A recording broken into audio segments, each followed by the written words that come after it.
बिस्मिल्लाहिर्रहमानिर्रहीम। अस्सलाम वालेकुम नाज़रीन, मैं हूं शहजाद मिर्ज़ा। आप देख रहे हैं हमारा यूट्यूब चैनल एक्सपोज न्यूज़।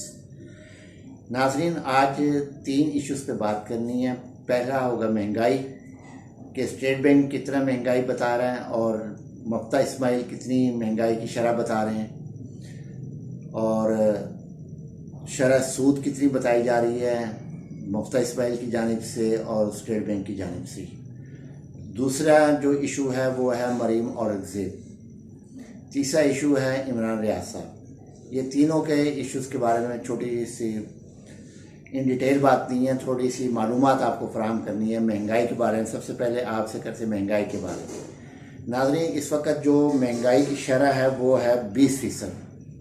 20% तक महंगाई बढ़ चुकी है, मज़ीद उसमें इजाफा हुआ है, जो कि स्टेट बैंक ने अपना फिगर दिया है कि 20% महंगाई है। मुफ्ता इस्माइल कह रहे हैं कि जी 11.5% है। रियासत का वज़ीर ख़जाना बता रहा है कि 11.5% है, और कौमी जो बैंक है स्टेट बैंक ऑफ पाकिस्तान जो है ये वो बता रहा है, जो रियासत का बैंक है स्टेट बैंक ऑफ पाकिस्तान, वो ये बता रहा है कि 20% महंगाई हुई है। अब रियासत का वज़ीर ख़जाना सच बोल रहा है या स्टेट बैंक ऑफ पाकिस्तान सच बोल रहा है, यह आप लोगों ने इसका अंदाज़ा लगाना है कौन सच बोल रहा है। वो सरकारी फिगर हैं, एक गैर सरकारी है जो कि मुफ्ता इस्माइल बता रहे हैं।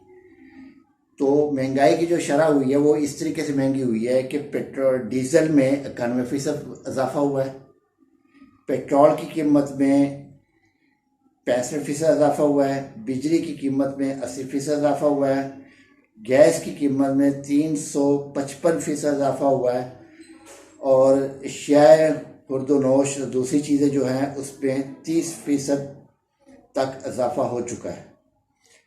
तो इस तरह स्टेट बैंक ने जो अपना जारी किया है, जो फिगर जारी किया है, वो ये फिगर जारी किया है कि 20% इजाफा हुआ है महंगाई में, और मुफ्ता इस्माइल 11.5% कह रहे हैं। नाज़रीन, असल में ना तो मुफ्ता इस्माइल वज़ीर ख़जाना हैं, ना थे ना हैं। वो एक क्लर्क टाइप आदमी है, उसको एक नवाजने के लिए और अपना फंड इकट्ठा करने के लिए उसको वज़ीर ख़जाना लगा दिया गया है। शौकत तरीन का लेवल नहीं है, शौकत तरीन का लेवल कुछ और है। उनका लेवल ये है कि वो वज़ीर ख़जाना है और करके दिखाया उन्होंने, रिलीफ दिया आवाम को। नाज़रीन, ये छोटी सी एक महंगाई के बारे में बताने से अब आते हैं मरीम औरंगज़ेब की तरफ से उनके खिलाफ नाअहली का केस दायर होने जा रहा है। इसके केस दायर कर रहे हैं साबिक़ वफाकी वज़ीर साइंस एंड टेक्नोलॉजी भी रहे हैं, वफाकी वज़ीर कानून भी रहे हैं, वफाकी वज़ीर इत्तलात और नशरियात भी रहे हैं, फवाद चौधरी साहब। वो जो इनके नाअहली का केस इनके ख़िलाफ़ दायर करने जा रहे हैं मरीम औरंगज़ेब के ख़िलाफ़, क्योंकि इनके शौहर जो हैं वो सिगरेट फैक्ट्री, टबाको फैक्ट्री के साथ इनका रिलेशन है, और इन्होंने भरपूर अरबों रुपए का फ़ायदा गैर कानूनी तौर पे अपने अख्तियारात को नाजायज़ इस्तेमाल करते हुए उनको फ़ायदा पहुँचाया है, अरबों रुपए का। अब पाकिस्तान तहरीक इंसाफ जो है, जो वफाकी वज़ीर पाकिस्तान तहरीक इंसाफ के जो साबिक़ वफाकी वज़ीर हैं फवाद अहमद चौधरी, वो इनके ख़िलाफ़ जा रहे हैं नाअहली का केस फाइल करने के लिए।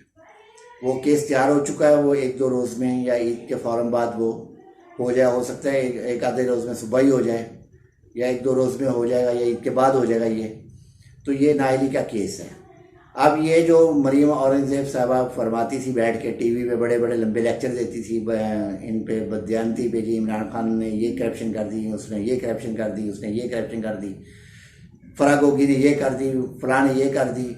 अब ये अपना हिसाब जब देना आएगा तो फिर इनको पता चलेगा कि हमने अरबों रुपए की, मैंने अकेली वज़ीर इत्तलात और नशरियात मरीम औरंगज़ेब ने अरबों रुपए की करप्शन की है।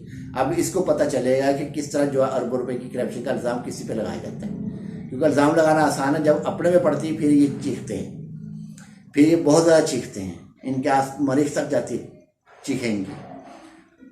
नाज़रीन, तीसरा जो इशू है वो है इमरान रियाज का। इमरान रियाज को रियासत ने और उसके हैंडलर्स ने मना किया, वीलॉग मत बनाओ, वीलॉग मत बनाओ, वीलॉग मत बनाओ, नहीं करो, इस तरह नहीं करो। उन्होंने एक इमरान रियाज को गिरफ्तार करके कितने इमरान रियाज पैदा कर दिए कि जो वीलॉग डेली बना रहे हैं।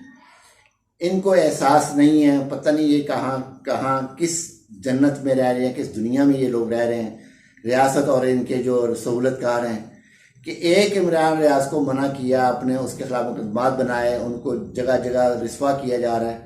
अल्लाह ना करे इनके रिस्वाई से कुछ नहीं होना, अल्लाह ना करे उनको रिस्वा। उन्होंने मर्द आहन की तरह उन्होंने अपनी गिरफ्तारी दी, केसों के फैसले किए, जो तंग किया गया उसको सह रहे हैं, तमाम जुल्म सितम जबर रियासत के सह रहे हैं। और वो शख्स अभी तक डटा हुआ है और यकीनन वो डटे रहेंगे। मगर इन्होंने एक इमरान रियाज को वीलॉग मना करने से कई इमरान रियाज पैदा कर लिए हैं, जो डेली वीलॉग हर एक 10 मिनट के बाद उनके हक में बन रहा है और इनके रियासत के खिलाफ और इनके सहूलतकारों के खिलाफ। ये सबसे बड़ी नाअहली है रियासत की। रियासत का वज़ीर दाखिला भी नाअहल है, क्योंकि वो खुद करप्ट है, उसको नहीं पता कि मैंने क्या करना है। वो एक शख्स को रोकने के लिए एक को पकड़ा और कितने इमरान रियाज पैदा हो गए जो वीलॉग बना रहे हैं। जिनको नहीं पता था उन्होंने भी इमरान रियाज के हक में आ गए हैं और वीलॉग बना रहे हैं। जैसे भी वो बना रहे हैं, बना के अपना यूट्यूब पे दे रहे हैं और कौम को आगाही दे रहे हैं उनके साथ क्या हो रहा है। ये सबसे नाअहली सबूत है, सबसे बड़ा नाअहल का सबूत है रियासत का, कि एक आदमी को बिला वजह परेशान किया है, बिला वजह तंग किया। 20 FIR मुख्तलिफ थानों में की गई है। अब यहाँ पे कानून की बालादस्ती नहीं है, अगर होती तो अभी तक एक ही FIR होती और उस पर ही सारी चीज़ें ख़त्म हो जाती। एक ही आदमी के खिलाफ एक ही किस्म की FIR है, ऊपर नीचे करके एक ही FIR दर्ज की जा रही है। नाज़रीन, वीडियो अच्छी लगे शेयर करें, लाइक करें और हमारा चैनल सब्सक्राइब करें और कमेंट में अपनी राय लाजमी दें। शुक्रिया।